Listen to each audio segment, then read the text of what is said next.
સરકાર અને અધિકારીઓના ભ્રષ્ટાચાર ખુલ્લા પડતા પત્રકારોને હેરાન કરવા ખોટી ફરિયાદો નોંધાઈ છે.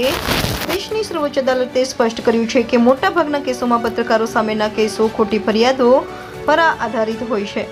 જો કોઈ પત્રકાર વિરુદ્ધ ખોટી ફરિયાદના આધારે ખોટો કેસ દાખલ કરવામાં આવશે તો તેના માટે રાજ્યોના ડીજીપી જવાબદાર રહેશે, જેના માટે સુપ્રીમ કોર્ટે તમામ સ્પષ્ટ નિર્દેશો રાજ્યોના પોલીસ મહાનિર્દેશકને આપવામાં આવ્યા છે.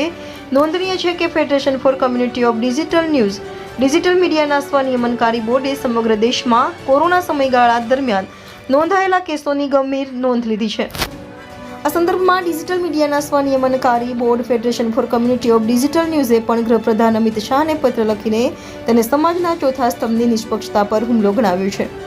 સુપ્રીમ કોર્ટમાં આ મામલે સુનાવણી દરમિયાન સુપ્રીમ કોર્ટના વરિષ્ઠ વકીલ એપી સિંહે પત્રકારોની તરફેણમાં કોર્ટને આ અંગે સંજ્ઞાન લેવા વિનંતી કરી હતી, જેના પર સુપ્રીમ કોર્ટે પોલીસ મહાનિર્દેશકને આ સ્પષ્ટ સૂચના આપી હતી.